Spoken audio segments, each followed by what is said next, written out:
Tui a te rangi e tū nei, tui a te papa e takoto nei, tui a tēnei huihuinga tangata ko tau mai nei rungi te reo karanga o te wā.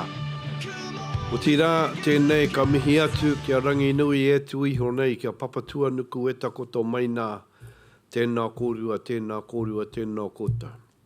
A rere kau atu ngā mihi kia rātou, kua mene ki te pō ngā mate huhua, kua hinga mai nei, hinga mai nā, i rungi ngā marae maha huri no i te motu moi mai rā koutou haere, haere o kia tura. Ka piti hono tātai hono rātou kia rātou, ka piti hono tātai hono tātou ngā manawa e pātuki nei ti hei mauri ora kia tata. O tira, uhia tonu nei te kupu manaki ki rungi tēnei taonga e takoto nei. Tō tātou nei Māori, nāna nei, te kawea nei, i te āhuatanga o tēnei o ngā wānanga, o tēnei o ngā huihuinga. O tira, koutou, ko tau mai nei tēnei ata, tēnei te mihi kaua, te manako ia, ko tūtuki pai i ngā mahi i te ina nahira. Hua no, tēnei au, te pai manakitanga o te kāhui atua, kia tau iho nei e ronga manakitanga ki rungi a tātou, ki rungi a koutou, i tēnei rā. Koutou tērā, ka haere, haere, takahia nei te motu ki ngā wāhi motu hake. Hua no, tērā tira, ka haere ki Pukaha. He tira no, ka haere ki te wahapū o Manawatu. He tira, ka haere ki Whanganui, ki Tōtara, Reserve Hoki, ngā manakitanga, mā tāne marongo koutou e manaki e tiaki, e arataki. Kia haere pai atu, kia hoki pai mai. O tira, ngā mihi tonu ki te ngā kaimahi o te takiwa nei, o te rohe nei, koutou o Horizons o konei, tēnei ka mihi atu. Hua no, me mihi tonu, ki enei o ngā kai tautoko, ko pania nei, ki runga i te mea nei, te nui o ngā tautoko, ko homaingia, hua no. Whai ki te uru tapu nui a tāne wai ora, tāne pukenga, tāne wānanga, tāne whakaputa nei ki te whai au, ki te omarama, tū te ngana, tū kā maranga, te tuhi te rārama, tēnei te noho matāra nei, ka turuturu ohuti whakamaua kia tīna, haumi e hui e tāeke. Hua no, kia ora mai tātai. Good morning, everyone. Welcome back again. Hope you had a great day yesterday. Now, one of the great things about having visitors from out of your region is sharing a little bit of kōrero with them. Now, I know you've got a big, busy day today, but I just want to give you one little thing about our visitors who have come here from out of town, and that's just the name Manawatu. Some of you may know where it comes from. But just briefly, there was a tūpuna, his name was Haunui. He was a great traveller, and he came from Wanganui, and he named a lot of places right down along the west coast here, and down as far as Pukaha Bay, and then he jumped across the hills there, over to the Wairarapa, and then he started naming places up that way. Now, he gave the name Manawatu, and that talked about his journey when he came down to virtually where Foxton Beach is. And as you can imagine, in those days, it was a lot more native bush than we have today. So when he got down to the river mouth there, he was pretty overcome with what he saw in front of him. And so his heart momentarily stood still, but with his amazement. So that describes the word manawa, which is the heart, and ka tū te manawa, so his heart came to a standstill momentarily, hence the name Manawatu. So that's just a little bit of 5 cents kōrero from the iwi.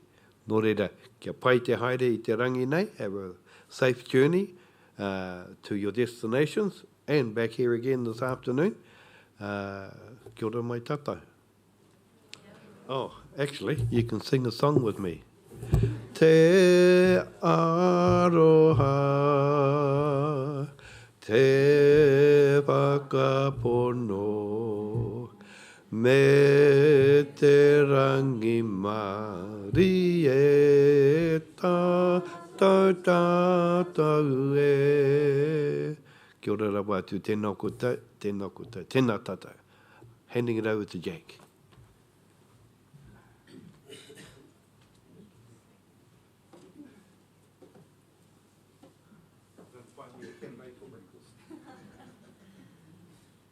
Morning everyone. Thank you, Manu. It's pretty hard to follow someone who can hold a crowd like you can, but I'll try my best. Welcome to Fieldtrip Day for NETS2025. Seems like less people here today than there was yesterday. I don't know. There's a few casualties of last night, but hopefully you'll be able to walk off anything that you might have imbibed.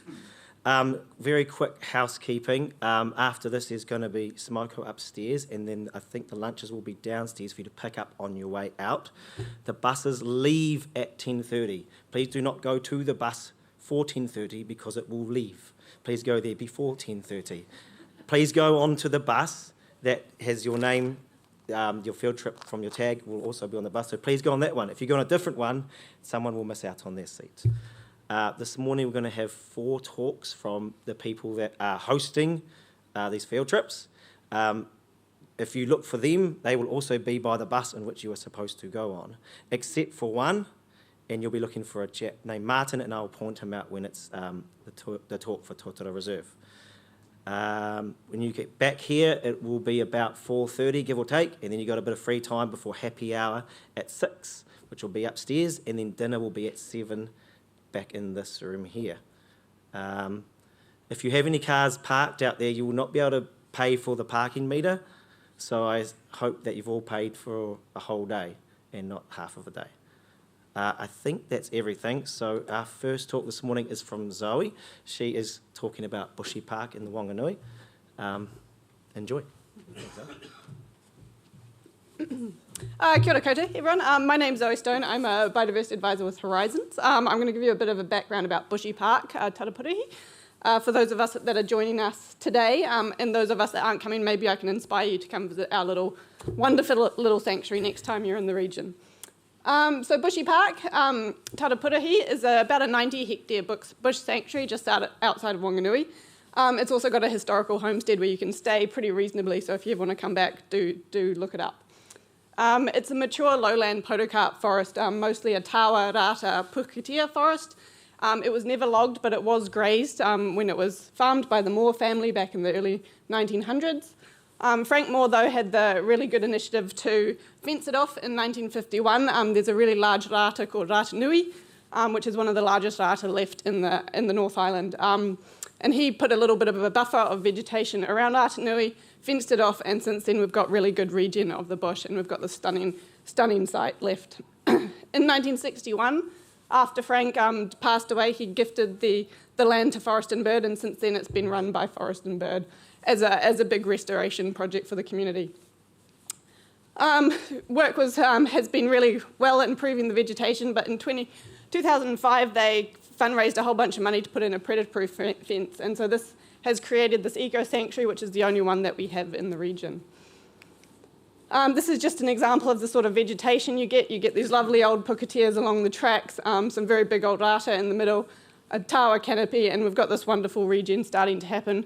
We're still missing a bit of the understory that might have been there. Some species like Alciosme are just starting to pop up after, 70 years of this regen happening. So it's great to kind of see that bush coming back. We've got wonderful groves of Nico, and it's a pretty cool place. I always call it a small but mighty sanctuary. So as a predator-free sanctuary, it's managed by the Bushy Park Forest Trust, which is a combination of Forest and Bird volunteers and Ngāroru, who are the local iwi. And Tarapuruhi was a name that was added onto the Bushy Park name more recently, but it was the historical name for the area and means a place of abundant bird life, which is kind of was quite foreshadowing in what was trying to happen at the site with bringing back those bird numbers. And since that fence went up in 2005, we've been able to get really high densities of birds restored back in the fence. It's largely maintained by volunteers, so over 300 volunteers are involved in the management of the park, which is all organised by a forest manager, which is funded through Forest and Bird. And it's one of our Horizon icon sites, so as with all the other field trip locations for today, these are icon sites that get targeted funding from Horizons, as we've recognised them as really special, valuable places in the region, and they get targeted funding through our long-term plan to help maintain and support them. So the fence itself, it's the biggest asset for Bushy Park, but it's also, as you are probably aware with eco-sanctuaries, it's a bit of a liability as well. So it's about $8,000 was raised in 2005 for this 4.8k fence, and we have a main external fence around the outside, but we also have an internal fence which protects the bush from the historical homestead and provides a little bit more protection from that high visitor area. The idea originally was to eradicate mice as well, and so that internal fence would provide a bit more buffer from rodents, but they never managed to get rid of mice completely. But after the fence went up, they did manage to eradicate all of the main predators, and so we consider it mostly predator-free all the time, but there have been a few incursions that have been dealt with along the way. The problem with the fence is it is quite old, 2005, so we're looking at a sort of 20-year-old fence, and if we compare that to places like Zealandia, which is only 6 years older, and they're actually looking at replacing that fence now. So, you know, there's a lot of maintenance that goes on with the fence, and it uses up a lot of the volunteer time. Some of the posts are starting to rot inside, so they're being treated to try and prolong the life of the fence, but they are starting to plan on that future replacement of a fence, which will be a pretty big job. But given how special this place is, it's probably a worthwhile endeavour. Just to highlight some of those volunteers that do get involved, so this is a photo taken just last month during a rat audit, so they've just had a recent rat incursion, and so these are some of our core volunteers that have been coming to the park for over a decade every single week, helping to maintain it, and these are them sitting out some rat tracking tunnels to try and deal to the current incursion. Thanks to the fence, we've been able to reintroduce a whole bunch of species to Bushy Park, so even though it's only 90 hectares, some of the species with smaller home ranges do really well in these sort of small fragmented little bush blocks. So it all started with Tōtara in 2004. That was before the fence in, and they actually didn't do very well. It was a bit controversial to put them in without a fence. They did okay, but they weren't sort of thriving, and that kind of stimulated the whole putting in a fence in 2005, and then after that they just have thrived, and they're now one of the most abundant Tōtara populations in the country. You get about 6 pairs per hectare, which basically means if you walk sort of 10 metres down the track, you'll be in another territory. So hopefully you'll see lots of them out today. Kaitiaki followed in 2006, and they also have done really well in high densities. Hihi in 2013 came in. This is one of the few mainland populations of hihi, and it's actively managed, but they've kind of struggled a little bit in the site, possibly because it's a bit small for them. But yeah, hopefully we can get them going a bit more. And most recently, the Pukaha and Titipunamu, which I was actually helped release those 2 species the last few years, and they've done really well as well. So Titipunamu are now quite noisy. Pukaha are taking a bit longer to take off, but they are around, so keep your ears open for those ones today.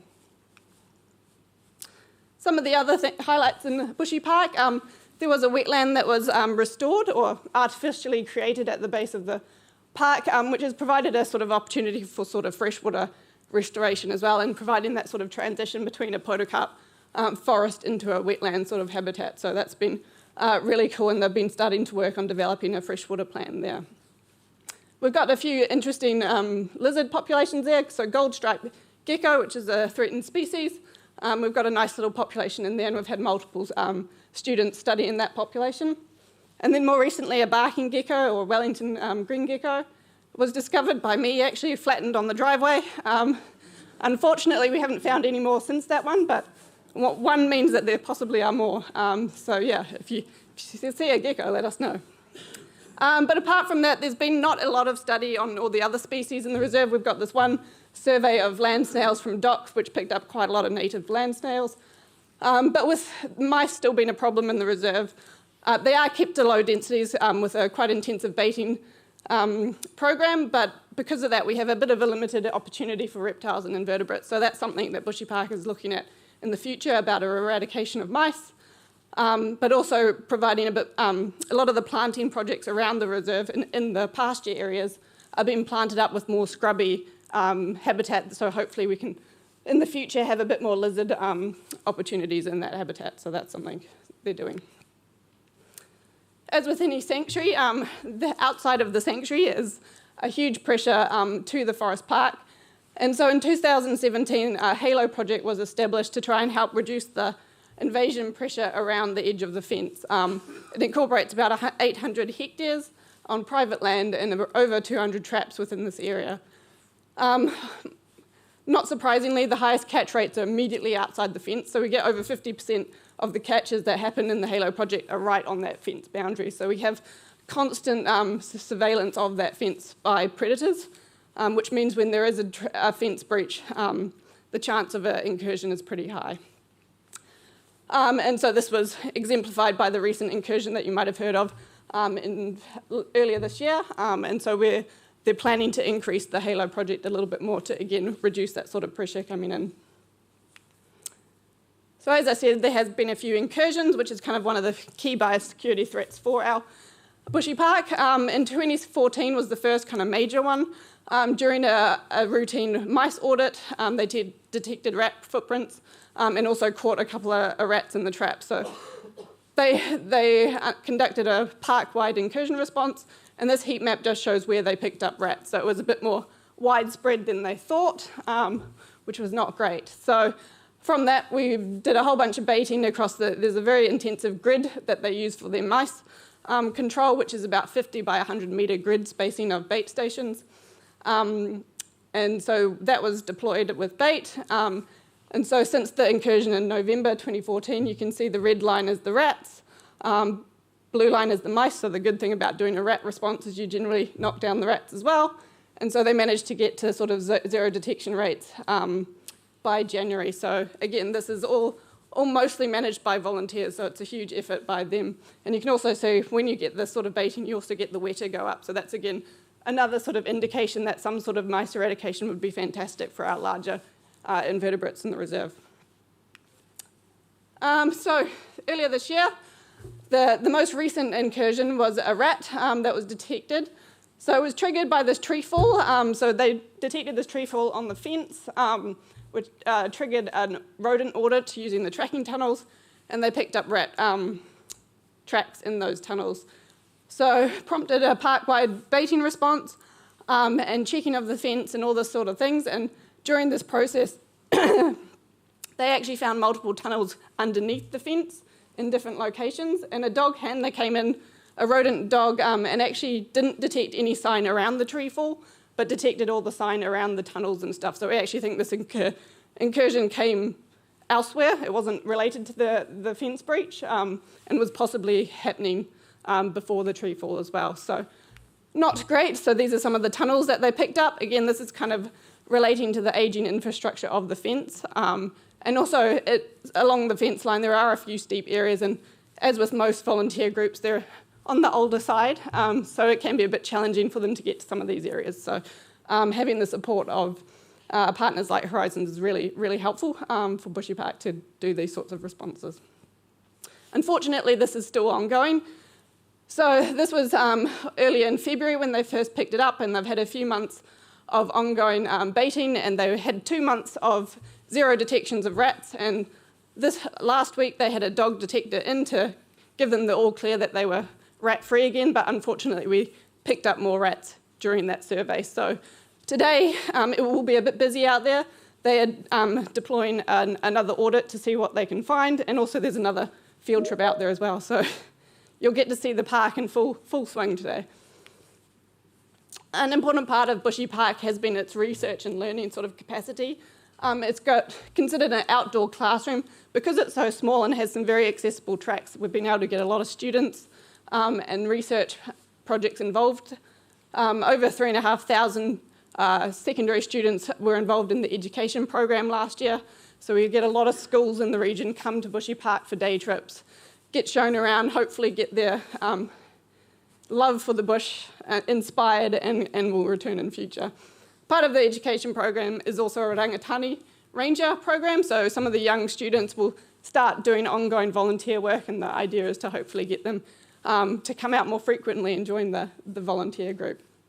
There's been a very long-term relationship with universities, particularly Massey University, who have been going out to Bushy Park since the fence was installed. So very long-term, so this is one of the wildlife management courses out at the site doing some hihi survey.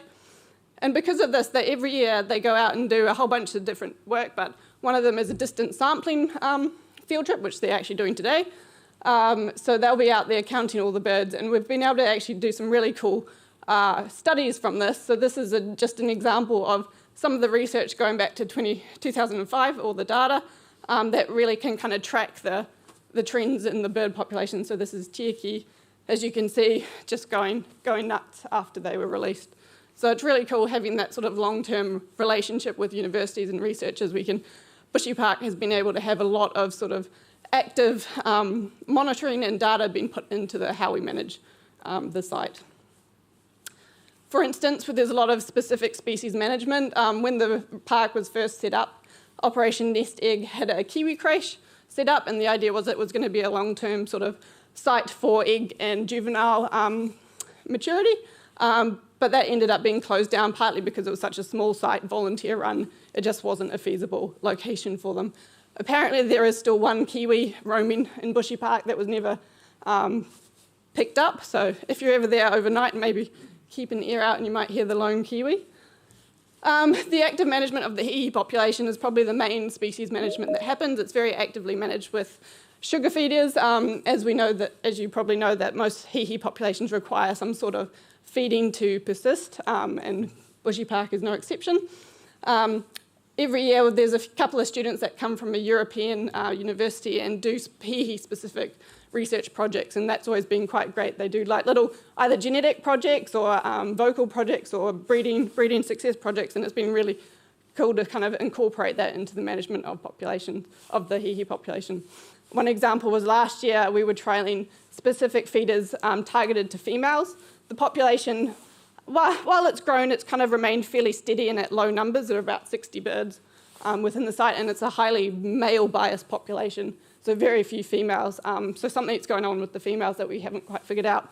And so last year we tried to put some specific feeders out at nesting boxes to see if that would encourage breeding success and female survival, which anecdotally seems to have increased the nesting success. So hopefully that's something going forward that might be incorporated a bit more to help boost that population again.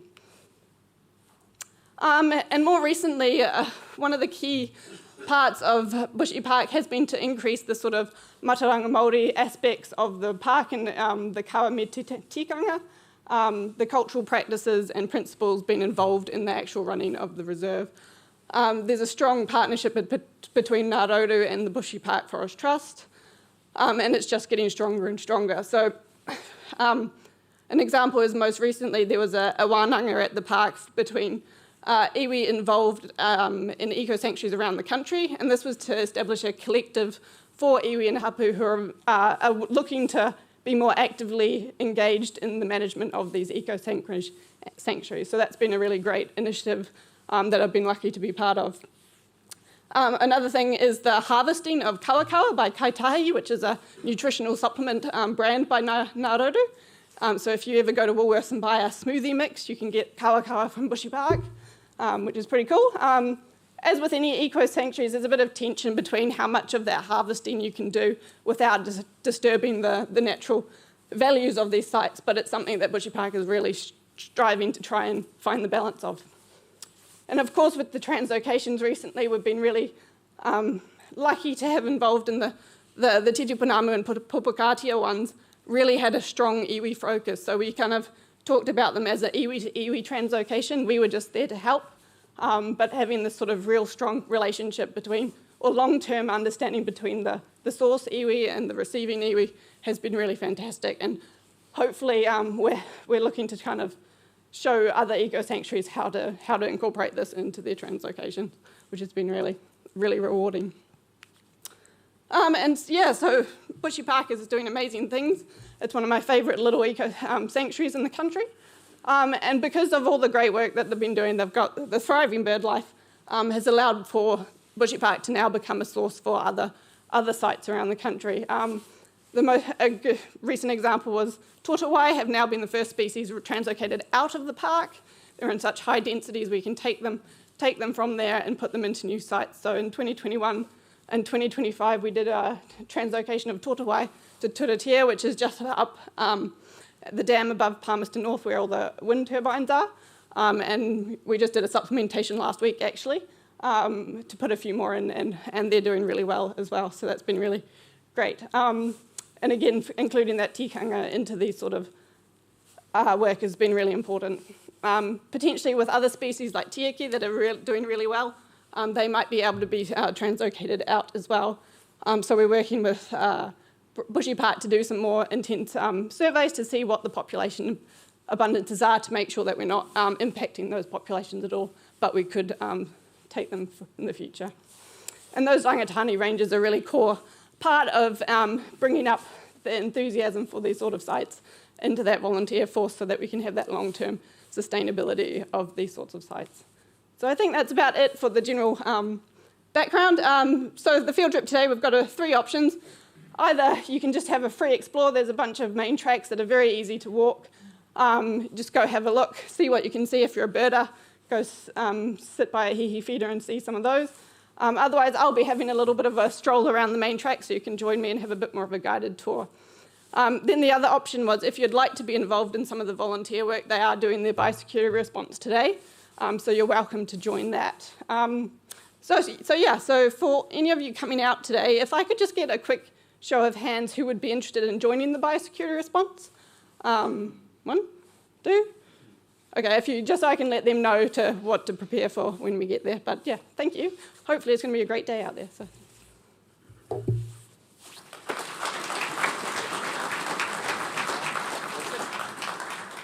Who's got FOMO? Who wants to go to Bushy Park now? It's a pretty cool spot, eh?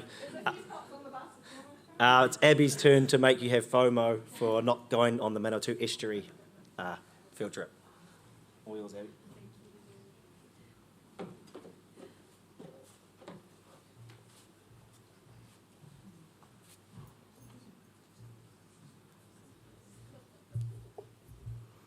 Morena tātou.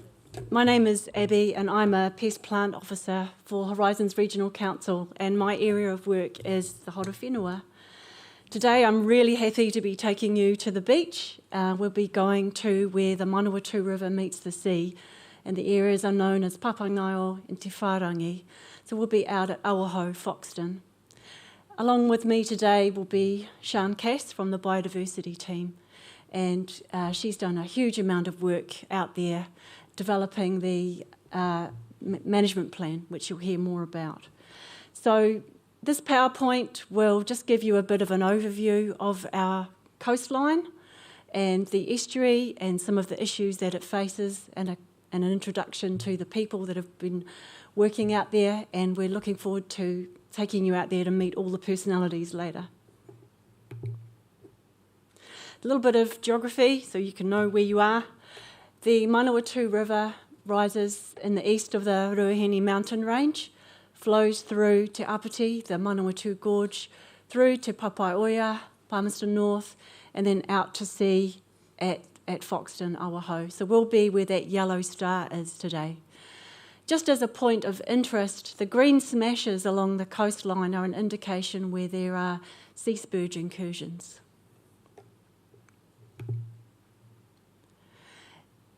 These 3 iwi have the estuary within their rohi, rangatani o Manawatu, Moopoko, Ngāti Raukawa ki te Tonga, and their whakaaro and their mahi form an integral part of the estuary, and their the past work there and their future work there is really important. So Papangaio, the estuary, is a significant area. It's one of the largest in the lower North Island. 20 years ago, Joan Leckie from Forest and Bird started lobbying for it to be included as a Ramsar site, which means it's a wetland of international importance. And this was supported by Forest and Bird and the Manawatu Estuary Trust. And these are just 2 of the organisations which form part of the management team out there. So there's a list of the other community organisations and the statutory agencies such as Department of Conservation, the Haurawhenua District Council, Horizons Regional Council and the iwi. So we're hoping that today representatives from all of these will be out there to meet you. So why have I got a painting of a godwit there? So this is E7, number E7, a tagged godwit, kuaka, that was part of the study carried out by Dr. Phil Batley of Massey University. So he tracked these birds as they travel to and from Alaska every year from the Manawatu Estuary. The Manawatu Estuary is their feeding ground. There are 93 species of recorded birds out at the estuary, vagrant, migrant, resident. So a bit of an introduction to Foxton town itself. Not many places you can see a windmill in the main street. It started off as a harakeke trading area, and the flax there is really big. It's a monster. It's fantastic. And it's a really great swimming beach. There's me last summer with my boogie board. And it's the home of this beautiful stuff, Foxton Fizz. Comes in 6 lovely flavours. So I hope you're listening, coastal field trippers, because there will be a quiz on the bus. You get the chance to win one of these. And Foxton really is an up-and-coming place. We've got the new highway, O2LN, being developed there. Lots of subdivision development too. A little bit about the wider coastline. So our coastline is quite unique and I think under-celebrated. We have a huge dune field, and going back thousands of years, that dune field extended 20 kilometres back from the coast. As we go out there on the bus today, you'll be able to see the relics of those dunes, and some of them are thousands of years old, and now they're just part of the farmland. But I'll point them out on the bus. They're perpendicular to the coastline. Another feature of our coasts is that parabolic dunes are formed. So we have pretty wild west coast weather here, and that storm action with the wind and the waves breaks through the foredunes and allows the weathering agents to come in and hollow out those dune areas so that a horseshoe shape is formed. And that gives rise to some fantastic little ephemeral wetlands and other habitats that some really great little plants and creatures thrive in. Over time, the front of the dune, the foredune, will fill up again, but you're still left with these unique shapes. So you can see there on the left an example of a blowout after a storm. Huge amounts of sand are taken away. And that's a bit of an issue. We are looking for sea spurge along this coastline. So we think that those storm surges threw the seeds over the front of the dune to the more sheltered areas behind, because that's where we're finding those sea spurges. And you can imagine our concerns that the seed is also being washed away again by those storm surges. You'll also be able to see kōwhangatara or spinifex on the dunes and marram grass, both giving rise to very different shaped dunes. The Haurawhenua District Council has undertaken an extensive kōwhangatara planting program, and they'll be out there today to tell you about that. So there's some really beautiful, stable, low dunes stretching along the Haurawhenua coastline, especially to the south. Roto Whārangi. So this is the lake that forms in Te Whārangi. When I was telling you about a dune landscape, I bet you didn't think there'd be water in it. But this wet area is there for some months of the year, and the wading birds do come in and make use of it.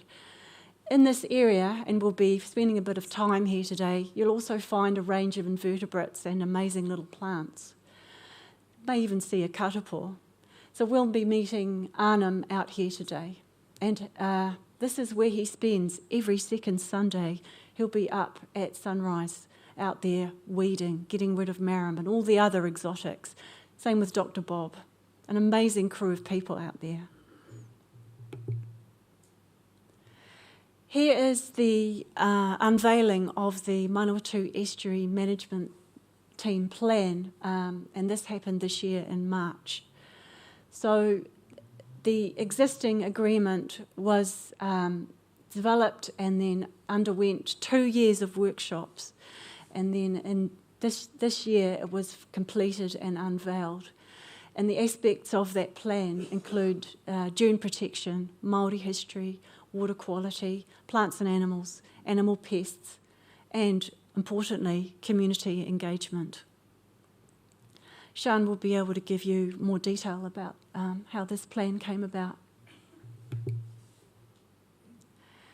And in May this year, here's one of the areas that was planted with coastal plants. So this was a multi-agency day and lots of community there too. So this is, Horizons recognises this as one of its icon sites, and the community applied for funding as part of from the long-term plan, and they received it. So a lot of this restoration work has taken place as a result of this.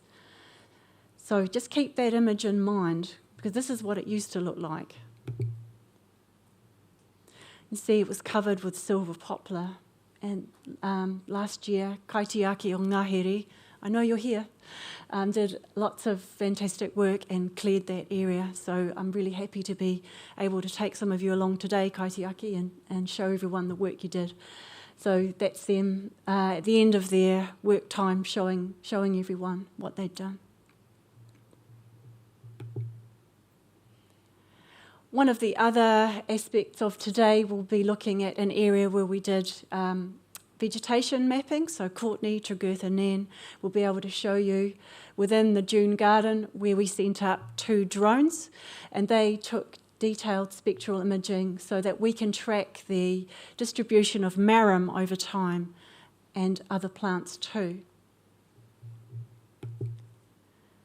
And here are some of those other plants. So we've got our sandbinders and larger bushes. You'll be easily able to see these even in winter.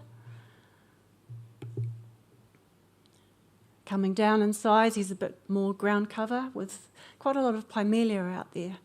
And along the coast towards Himatangi, there's a Pimelia actea site, and that's the only place that grows in the wild in the world.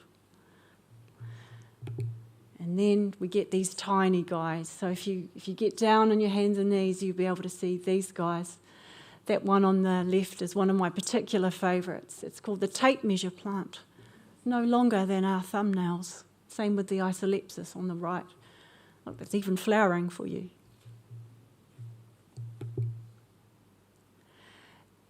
In this specific area, there are 2 species that are on our pest management plan list. So there's Spartina, which we work on jointly with Department of Conservation, so that's in the muddy area of the estuary. And then the boneseed, which I'll go out hunting every year in the springtime when those yellow flowers are showing. So I go all through the dunes and through people's batches and gardens and look for this and control it. If we see any today, we'll be pulling it out. Here's some Spartina control in action. So that's John Taylor, who comes out with his amazing dog, Wink. So we took the Horizons boat out, had a lot of fun whizzing around the estuary, seeing if we could see any Spartina sites. And there's Steve Conn from Department of Conservation following it up with some herbicide. That was on the southern side of the estuary. Just included these as other weeds of interest. I'm quite interested to know how this weed is spreading in other areas. This is pink ragwort. I believe it started in the Whanganui area. It spread down the coastline, and it's a big spreader, and I live in Ashurst, and I'm starting to see it where I live. The other plant on the right is Sydney golden wattle, which was planted as a dune stabiliser, and that again has crept south. It's very dense, nothing can grow around it or underneath it. We have a biocontrol here, which you may have heard of. So we have a gall-forming wasp, Trichologaster, that's been released. It's a long-term wait, but hoping that'll be a big success. And sea spurge. So there are 3 sites where sea spurge has been found in Foxton. It's really a joint effort to go and look for these plants and to survey the areas in between. So you can see there's Arnhem and Abi, who was the former sea spurge ranger. We're lucky today that we have James, who is there he is at the back, our local sea spurge ranger he covers the whole area from Taranaki right down to Wellington. And he'll be telling you a little bit about his work while we're out there today. And we have iwi groups that look, every year they survey the coast as well. Oh, and I should mention that Ben Faircloth keeps an overarching eye on us all. So shout out to Ben. Another one of the aspects of the management plan is pest animal control. Got to keep those beautiful wading birds safe. And Dave out there will be able to tell you about the trapping network. The network was designed by Horizons, and it's going to deploy DOC 200s and DOC 250s throughout the surrounding farmland. And within the community around the estuary, lots of rat traps have been deployed already. So Dave assures me that the photo on the right is where a karearea or falcon has come down and taken out a pigeon. So perhaps we'll need some possum traps too. So I took this photo to show you how close nature is living with people there. The tide's in, and you can see the white blobs there. They're spoonbills. So people really have the estuary in their front garden. So, you know, obviously an estuary is a place for people to enjoy. A Ramsar convention does not exclude people from that environment. And whitebaiting and fishing takes place out there. But you can see we do have conflicts when it comes to other forms of recreation, maybe jet skiers or speedboats disturbing birds. And the fact that vehicles are permitted on the road also is problematic when we're trying to protect the dunes. So the District Council are working towards shaping a bylaw, a people in place bylaw, which will direct traffic away from the dunes and other sensitive areas. So we will have hopefully the opportunity to do a little bit of bird watching today. The Estuary Trust is setting up some telescopes. By the time we finish our day, the tide will be in, so hopefully that'll push some waders up towards us. It'll be a little bit like a school trip today. I will be putting you into 4 groups, and you will be moving around 4 stations, 2 in the morning and then lunch, and 2 in the afternoon. But there's a whole host of really hard-working people out there who are looking forward to meeting you, and we'd just like to honour all their long-term lobbying, advocacy and work on the ground, and all the other organisations and contractors who've contributed to make that a beautiful place now and in the future. The websites are worth checking out as well, the Estuary Trust and the Wildlife Foxton Trust. Thank you.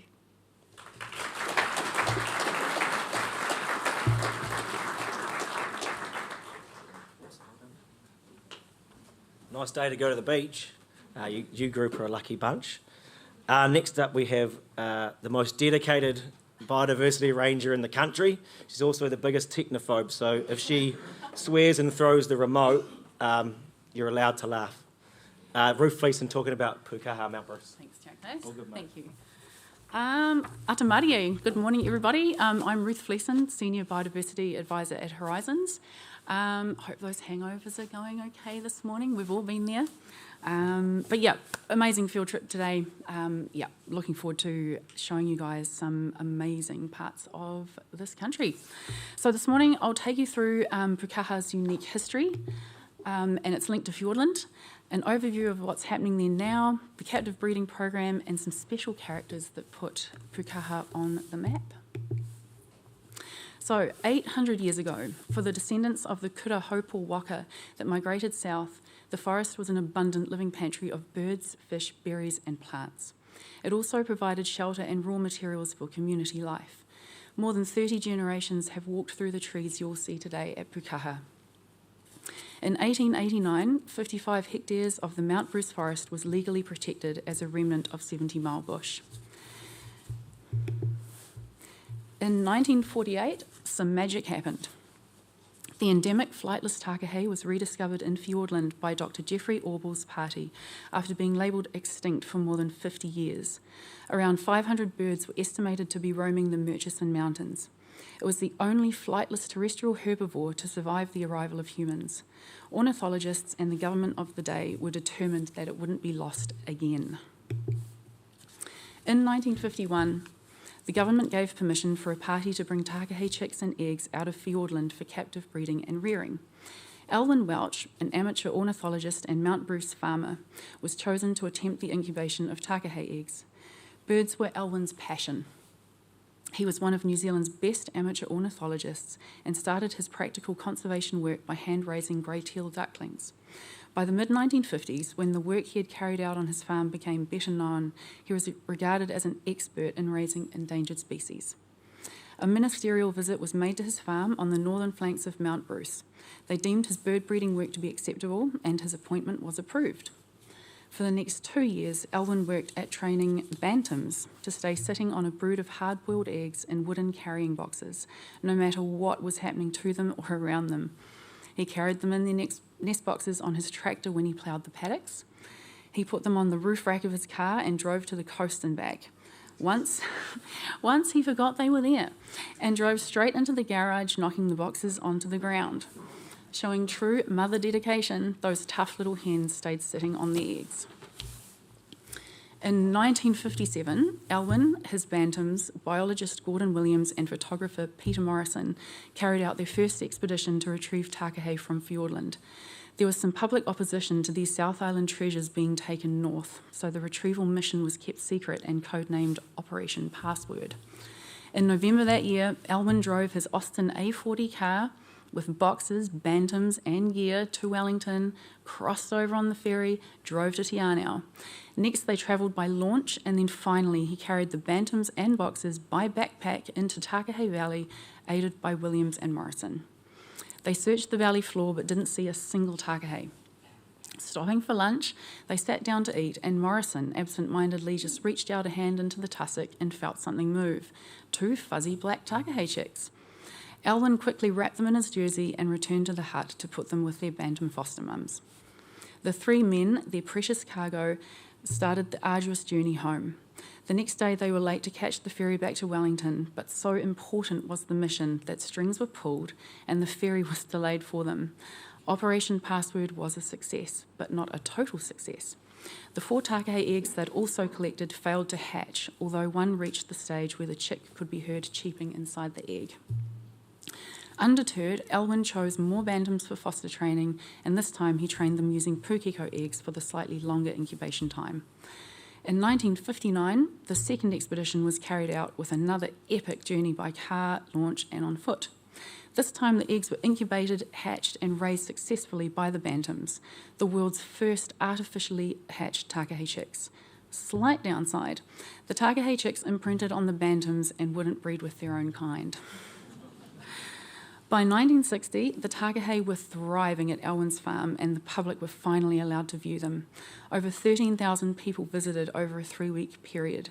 He was vital in the beginning of the takahe captive rearing program, the first such program to be attempted in New Zealand and now the longest running program for any bird in this country. Encouraged by the public response, proposals were made to build a centre to display New Zealand birds. In 1962, sadly, Elwyn died aged just 36, but his gift lived on. The Mount Bruce Breeding Centre was established and the takahe were the first species to be introduced. In 1982, the visitor centre opened to the public, followed by the nocturnal kiwi house. During the 1990s, feral goats were completely removed by DOC. In 1996, North Island kaka were reintroduced to the forest, the first successful translocation of this species, followed by the North Island brown kiwi, which was absent for 100 years. In 2001, the entire forest became part of the wildlife reserve as part of the Pukaha restoration project, increasing its size to the current 942 hectares. This began through a partnership with the Pukaha Mount Bruce Board, the Department of Conservation and Rangatane Iwi. The board is an incorporated society and registered charity whose trading name is Pukaha National Wildlife Centre. 2007 saw the first reintroduction of kōkako to Pukaha, with the released pairs breeding in their first season. In 2013, the board took over the operation of the visitor centre, education programs and retail activities from DOC, and in 2015 it took over the operation of the captive breeding program. In 2016, following their treaty settlement, the two local rangatane iwi gifted their Great Forest whātonga, or grandfather of the iwi, back to the New Zealand public to continue the conservation work of Pukaha National Wildlife Centre. The Free Flight Aviary was opened later that year by Conservation Minister Maggie Barry. From 2019 to present, Pukaha works directly with Rangatane as well as the Department of Conservation to protect the taonga that is the forest, hopefully inspiring generations to come. Pukaha National Wildlife Centre is one of New Zealand's longest running restoration projects. This 942 hectare sanctuary was initially started and managed in the 1990s by the Department of Conservation as the lead agency and primary landowner. It was established as a centre for environmental education and to promote awareness of New Zealand's Indigenous wildlife. Since its establishment, significant recovery of the forest has been achieved through pest control, reintroduction of wildlife and revegetation, largely carried out by community and iwi volunteers. DOC is contracted to undertake the forest restoration program at Pukaha Mount Bruce on behalf of the board. Both Horizons and Greater Wellington Regional Councils are active partners, each contributing staff and resources, along with DOC and community volunteers to support this work. DOC set up management of the forest as a mainland island, an unfenced sanctuary with regular trapping and baiting around a leaky boundary to defend it. This has obvious issues. During lockdown in 2020, we weren't able to do any field work, including servicing the trap network. At least one ferret made the most of this, and 5 kiwi were killed. Exclusion fencing is simply too expensive. Pukaha is starting to look outwards to where predators are coming from and targeting them there. Aside from reducing the rate of reinvasion, this has the added benefit of helping to create safe stepping stones for native wildlife as they start to expand outside of the reserve. Currently, Pukaha has a 3,200 hectare buffer of pest animal control, with around 1,000 traps that are serviced at least monthly by Horizons and Greater Wellington Regional Councils. This buffer includes the Rabbit Alliance program, which Reese will tell you about on site today. My involvement with Pukaha is with pest plants. In 2003, just before I started at Horizons, Old Man's Beard was found in the northern buffer area. The goal was to keep it out of the reserve, and that buffer has been under annual Horizons-funded control since. Of course, it flew over the boundary, and now the buffer work is focused on reducing the overall seed load. Until 2013, there were no suitable ground-based contractors to tackle it, so aerial spraying was the only available option. Thankfully, they were mostly fringe sites, and we didn't destroy any canopy. Since 2013, Kaitiaki or Ngahere has been contracted annually to cover the area on foot. It's a challenging site, but they have prioritised it into management units based on their allocated budget and do their best to cover the ground. And they seem to really enjoy the challenge. The continuity of care and investment they've made has been invaluable, so thanks guys, you're awesome. The Old Man's Beard in the reserve itself is part of Pukaha's management plan. Darwin's barberry is at low levels in the reserve, but is increasing in the buffer zone. It has been well established in the southwestern Ekirahuna area for decades. As expected, it has also spread to the Tarapuruhi range. As you all know, resource constraints mean a triage situation of choosing the highest priority threats first. For now, Old Man's Beard takes precedence. The 942 hectare reserve itself is a mix of regenerating farmland and mature forest on a range of habitats and steep terrain. Similar to the nearby Tarapuruhi range, it has diverse podocarp, tawa, rata forest on the humid flanks to communities of beech on the ridges and rocky limestone outcrops. There are almost no large browsing animals present, although increasing deer numbers in the landscape are a rising threat. It's a little fallow there. I think local farmers are still releasing those. So, yep, problems continue. Currently, Pukaha is able to focus mainly on introduced predators and pest plant control. Collaboration between Pukaha, the two regional councils, community and iwi is helping this project to deliver the biodiversity wins. One of Pukaha's biggest success stories is the kōkako, with the last census in 2019 recording over 40 territorial pairs and over 20 non-territorial juveniles. These are all descendants of the original 2007 release pairs.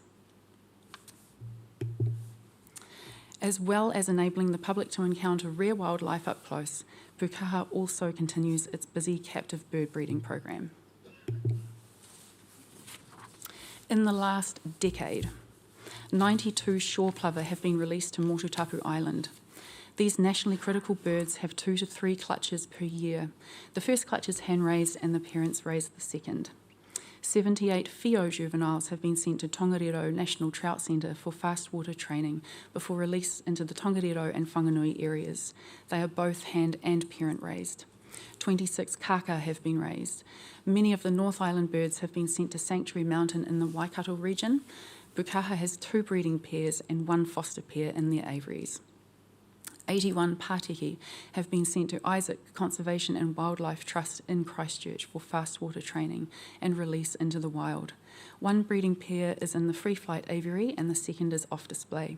Their population is increasing nationally. 131 North Island brown kiwi have been raised from Pukaha forest birds and since 2019 also from various kiwi reserves around the country until they are old enough to be returned to where they came from. 63 red-crowned kakariki have been released into the wild at places such as Cape Sanctuary. Orange-fronted parakeet, which is nationally critical, and yellow-crowned kakariki are new to the breeding agenda. To date, 200 yellow-crowned kakariki have been released into the Pukaha forest. I think the most recent release was about 4 weeks ago. Pukaha is also home to reptiles, including ornate skink, common skink, barking gecko, Ngahere gecko, and Tōtara. Giant kōkapu and longfin eels inhabit the Pukaha stream, and brown mudfish live in the wetland. Long-tailed bats have been recorded in the forest. 2 special birds brought fame to Pukaha this century.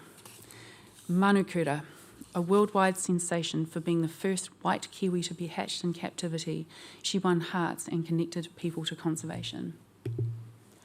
And Kahurangi, raised in captivity and bonded to humans, her enigmatic presence and engaged visitors and highlighted the plight of these beautiful birds and New Zealand conservation. Around 40,000 local and international tourists visit Pukaha each year. Many schools visit the centre. They participate in the learning experiences outside the classroom education program, giving kids the chance to see kiwi and learn about environmental problems facing New Zealand. Pukaha is also known for its holiday programs, giving local children the opportunity to be a junior ranger. Pukaha has added an overnight education session, so children can go looking for nocturnal creatures like geckos and weta and listen for kiwi. In the past 2 years, Pukaha completed the build of its conference centre and wharenui. In 2013, it hosted the Sanctuaries of New Zealand conference. When hiring one of the amazing facilities, guided tours of Pukaha National Wildlife Centre can be booked as an additional request. There is a general conservation tour, dawn tour, a night tour, and a cultural tour. So we'll see some of the cultural stuff today. It's awesome. There are also 6 campervan sites, which include a night or dawn tour in the cost, and the chance to walk into this ancient forest at the change of light and hear kōkako song just cannot be missed. You may have heard about the recent funding issues at Pukaha. I don't know further details, but for now the project is safe and staff are getting on with their jobs. If you have further questions though, please ask the Pukaha staff today. It's been a hairy ride, but hopefully we're okay. For decades, people have been able to visit Pukaha and experience the magic of time travel, back to an era of lush forests rich with life and unique species, and also forward to what the future can be if we give our world the care it deserves. Today you will see this amazing sanctuary and wildlife for yourselves, and that is a reminder of why we keep fighting in this battle for biodiversity. So thanks guys, we'll see you soon.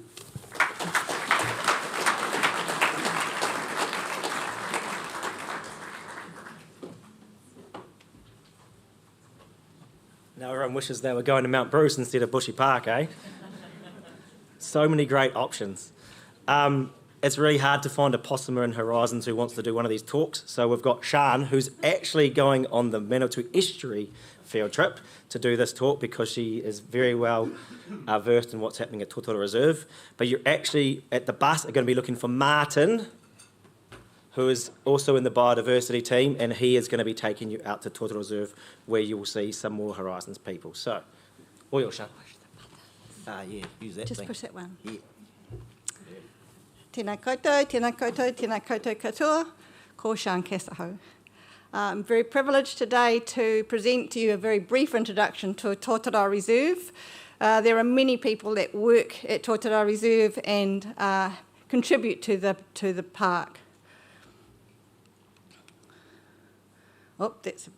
I work with, just a little more intro, I'm a biodiversity officer at Horizons, and I work with Martin, and we do the lion's share of the operation management at Tōtara Reserve, so coordinate everybody that works there. Just so you know where it is, if you get yourself to Ashurst, travel along the base of the Ruahine Range, along the Pahangana River, about 25 kilometres, you hit Tōtara Reserve. This year we completed the management plan review, so that set us up for the next 10 years. A whakatauki was established, which is nice for the reserve, tua te taio, tua te tangata. The vision is obvious, is to protect the forest and then to engage people to appreciate and contribute to the preservation and respect of this taonga that we have in our region. Tōtara Reserve is our only regional park in our region. So this is the only park that we are, as Horizons Regional Council, fully administering. To help us to manage the complexity and the many aspects of the reserve, we've divided into 5 areas of activities which are listed here, and I will talk through each one of those. Forest health, obviously, this is the priority. This is the thing that we focus on the most and invest in the most. It's 330 hectares. It's dominant Tawa, Titoki and Potocarp forest, and some of that's the light green bit. That's the majority of the area, and that lighter green is particularly wet, and then you start getting kahakatea and pukatea in there. But there are a number of ecosystem types addressed in that map. It's quite a long reserve. It's 9 kilometres long. It's got a road along one side and a river along the other, surrounded by farmland, so lots of opportunities for incursions that we have to help to manage.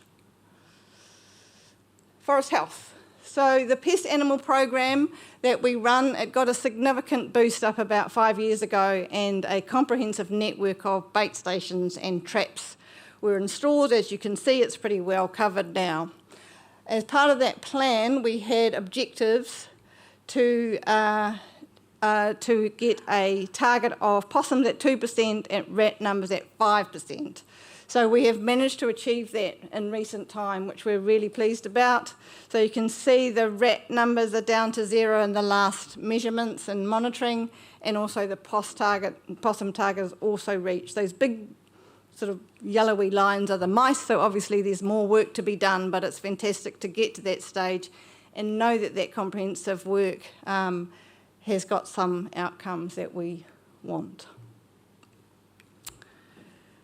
That's just the picture of the pests that we are managing, trying to get on top of. Obviously the rats and the hedgehogs are the biggest numbers on that map. So without all of this trapping program, we want to look at what are the benefits. So there has been 5-minute bird count since 2012, And Zoe, who you met this morning, she's collated that data. That background graph is the rat numbers, and you can see that the tui numbers have increased significantly over that time. The kiraru up the top there, the numbers haven't increased a lot, but they are quite high to start with. About 1 to 1.5 is the measurement that we've got, and you'll know that that's quite similar to where Zealandia and the Tarapuruhi Reserve are sitting at now. So we started off pretty well. The bottom one is the riflemen, and initially we did measure presence of riflemen, but since there are, more recently, there's none. So that's something that we will look to, hopefully find in the future and work on. So. Best plants, I'm going to leave this for Roald from Kaitiaki Ngahere. He's going to discuss that in a lot more detail. But look out for the milestone that we met this year. It was pretty exciting to get something that we could measure and show some significant progress. The next area of activity, Mātauranga Māori, we've starting the, well, for starters, it's this Tōtara Reserve, is in the rohi of Rangatani and Manawatu.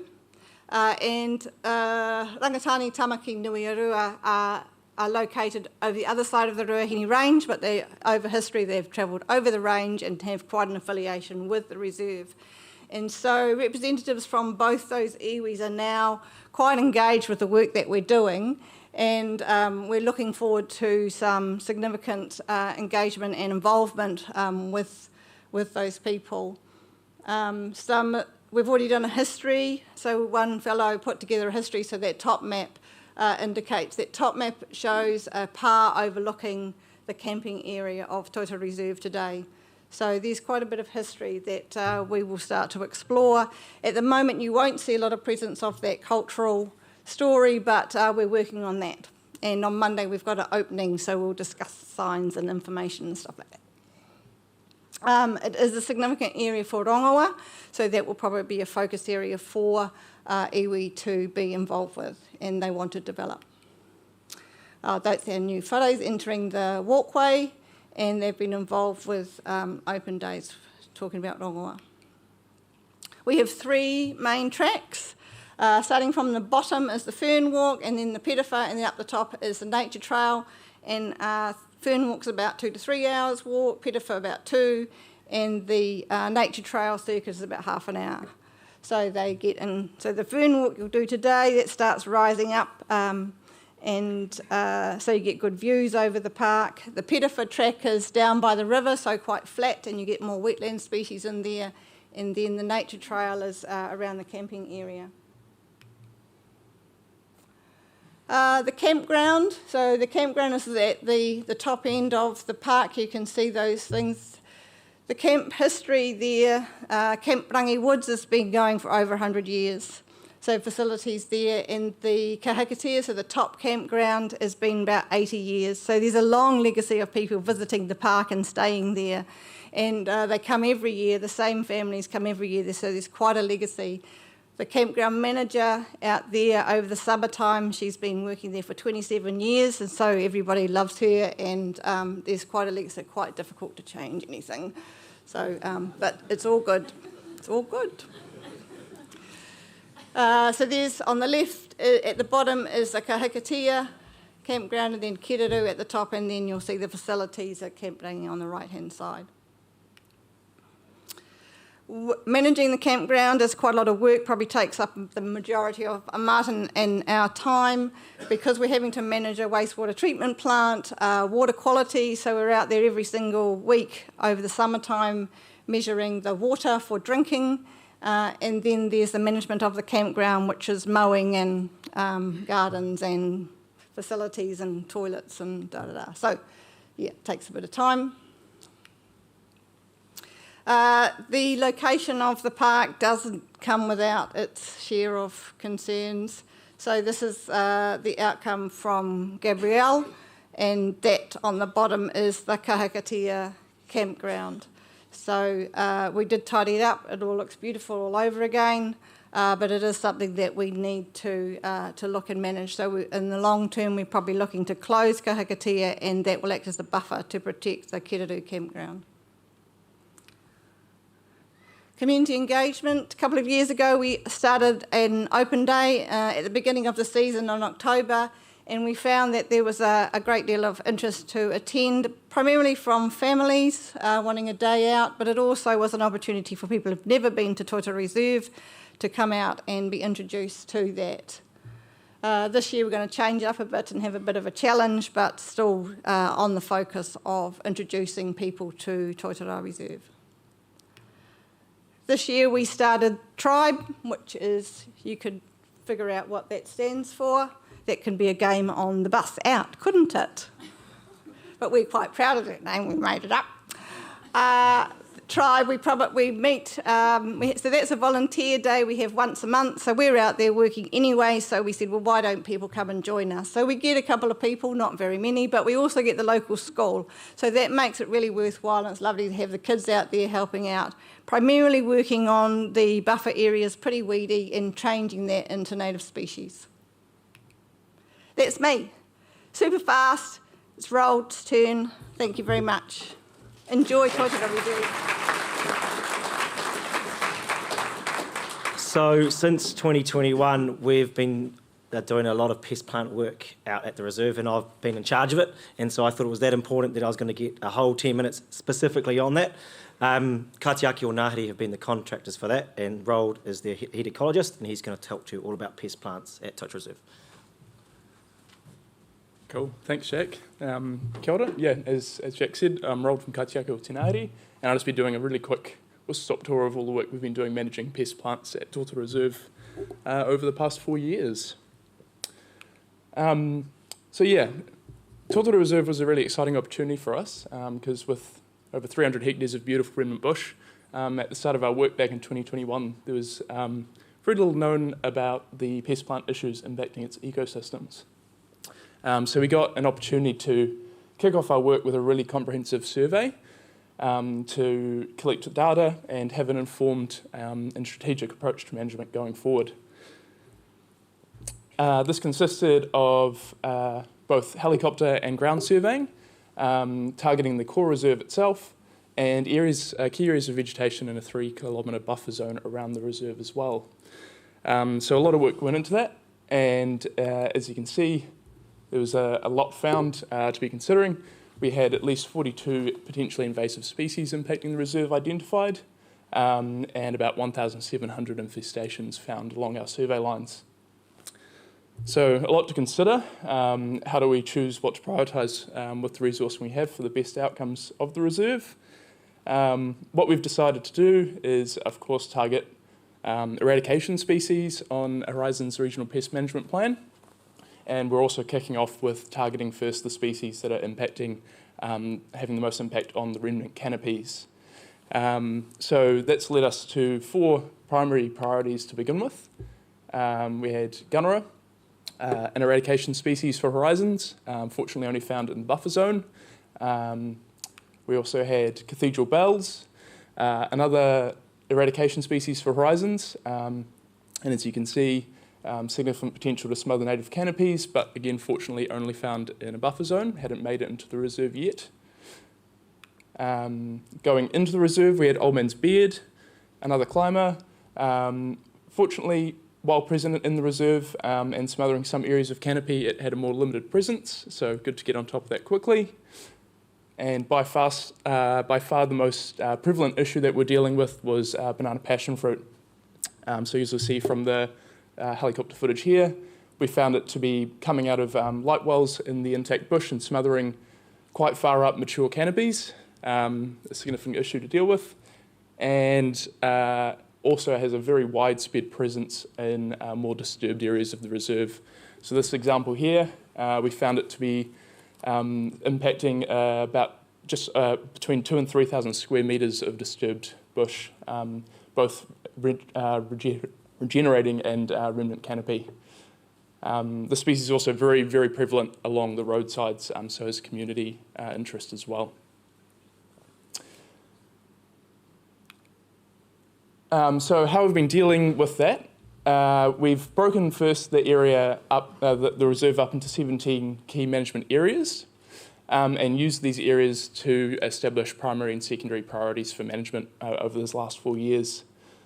So you'll see in the orange there, we've got banana passion fruit, the purple's the old man's beard, Cathedral Bells is that small yellow area up the very top, and the Gunnerer was in the red dots down the bottom in that purple area outlined.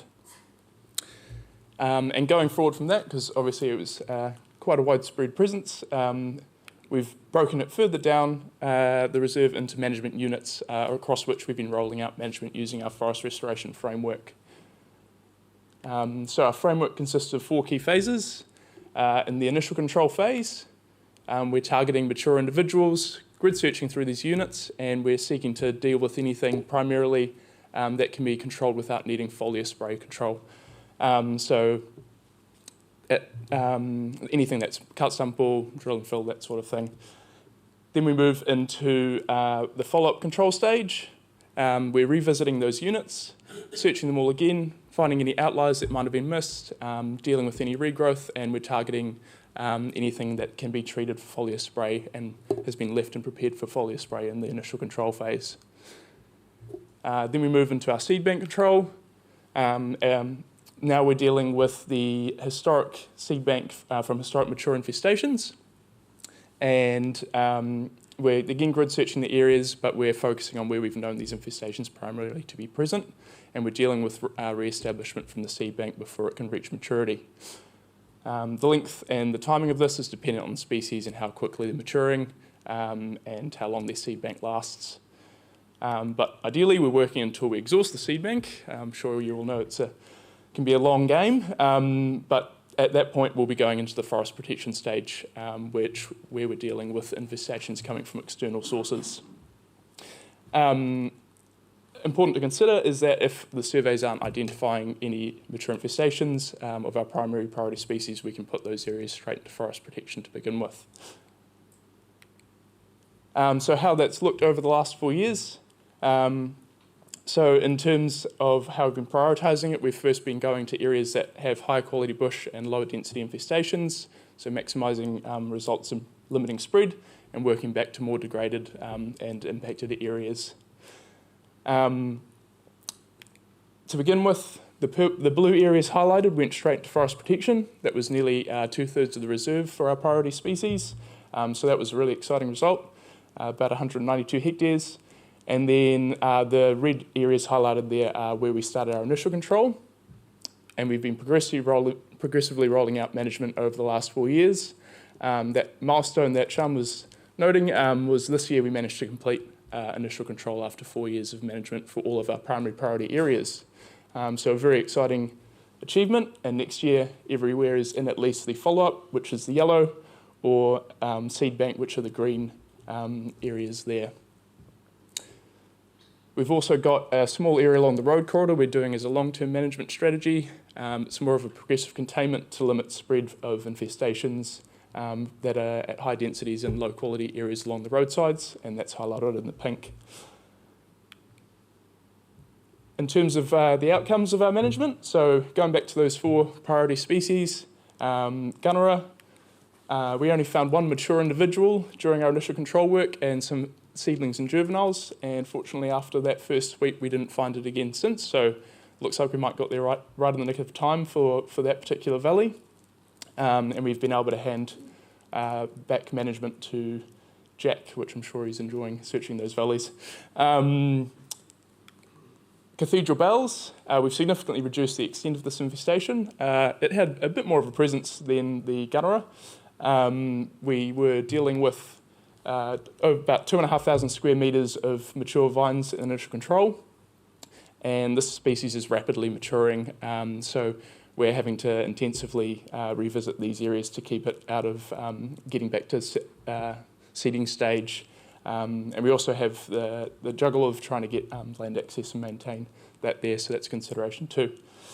But they've been really good so far. Moving into the seed bank control phase, we've been dealing with about 500 to 900 square metres of mature vines the majority of which have only been getting to the flowering stage, so we're keeping on top of it and preventing significant seeding. And as you can see, it's a significant reduction in terms of the initial extent. So this is just an example of sort of the areas we're dealing with. The purple out there outlining the initial canopy cover of that cathedral bells in the zone. And as you can see, going from initial to our follow-up work, we've been able to significantly bring down that canopy cover and predominantly be dealing with juveniles. Moving into the reserve itself, again, orange being the banana passion fruit sites that were primary priorities, and purple being the old man's beard. Really excited by the result of being able to complete that initial control across that the priority areas. That work has consisted of covering grid searching over 100 hectares, and as you can see, that more intensive work found a significant amount more infestations that we were dealing with.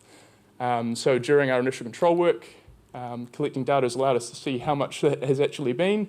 We've been tracking along the way, and we've just about dealt with 11,500 square metres of mature banana passion fruit and just over 2,000 square metres of mature old man's beard. What's exciting as well is we've also been, when we bring these areas into management, we're consistently revisiting them, completed a follow-up control for about 36% of that 100 hectares, so 36 hectares, and those trends are showing that our scheme is working. The mature extent is being brought down after that 2 phases so far. So as a comparison, in that 36 hectares, we found 1,377 square metres of mature banana passion fruit so far. If that holds true for the whole 100 hectares, that'd be about a 66% reduction, and 135 square metres of old man's beard, which would be about a 83% reduction. So we're really happy with these results, and yeah, working in the reserve as well, it's a really beautiful bush, so it's nice, it's satisfying to see those outcomes. As I mentioned, 192 hectares straight into forest protection. We've also searched some of these areas where resources allowed alongside our work, just under 10% of them, and we've only found very, very occasional seedlings or juveniles of those priority species.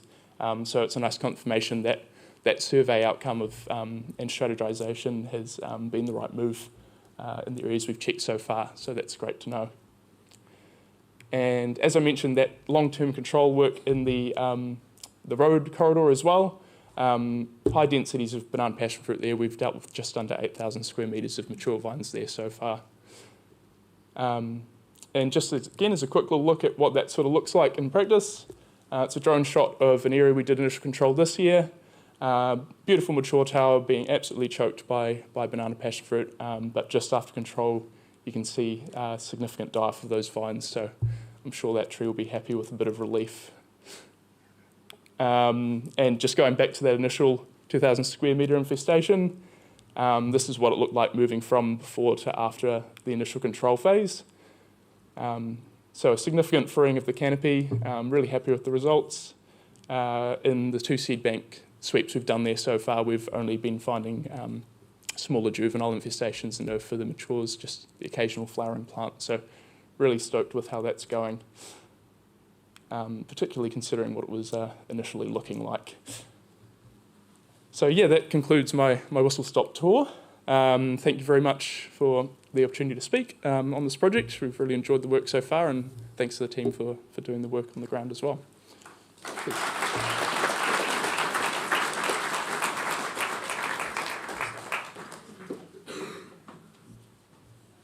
Hell of a lot of work out there, eh? It just goes to show that collecting all that data and taking all those photos can tell a really good story. Thanks heaps to Kaitiaki for doing all that. Smoko should be ready upstairs. Remember the faces of the people you're supposed to be hunting, and please be ready on the bus at 10:30 to go to your field trips. Enjoy your day. Thank you.